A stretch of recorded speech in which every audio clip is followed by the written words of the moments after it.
রাঙ্গামাটিতে বিএনপির ৪৭তম প্রতিষ্ঠাবার্ষিকী উপলক্ষে সমাবেশ ও বর্ণাঢ্য র্যালি অনুষ্ঠিত হয়েছে। আপনারা দেখছেন সমাজের চিত্র টিভি সংবাদ। রাঙ্গামাটিতে আলমগীর মানিকের ভিডিও চিত্রে দেখুন বিস্তারিত। গণতন্ত্র পুনরুদ্ধার ও আগামী জাতীয় নির্বাচনের সকল ষড়যন্ত্র প্রতিরোধের প্রত্যয়ে বাংলাদেশ জাতীয়তাবাদী দল বিএনপি এর ৪৭তম প্রতিষ্ঠাবার্ষিকী উপলক্ষে রাঙ্গামাটিতে অনুষ্ঠিত হয়েছে বর্ণাঢ্য র্যালি ও সমাবেশ। সোমবার সকালে রাঙ্গামাটি পৌরসভা প্রাঙ্গণে আয়োজিত এই সমাবেশের প্রধান অতিথি ছিলেন বিএনপি কেন্দ্রীয় সহধর্ম বিষয়ক সম্পাদক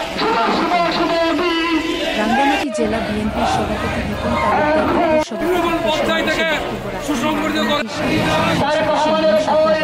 সংসদ সদস্য প্রার্থী সাবেক পৌর মেয়র ও জেলা বিএনপির সহসভাপতি সহসাধারণ সম্পাদক সাইফুল ইসলাম, যুবদলের সভাপতি ছাত্রদলের সভাপতি সদক আলী আব্দুল সহ অঙ্গ ও সহযোগী সংগঠনের বক্তারা এ সময় বর্তমান সরকারের সমালোচনা করে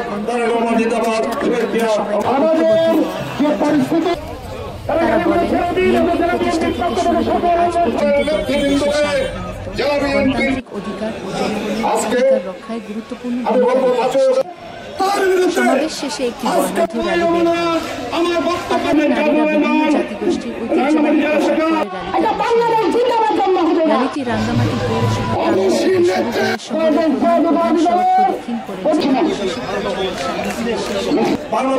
অনুষ্ঠানে জেলা ও উপজেলার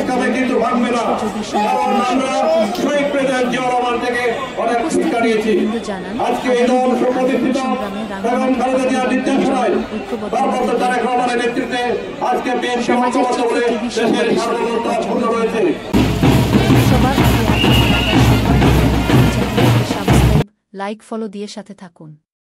পরবর্তী সংবাদ শোনার আমন্ত্রণ রহিল।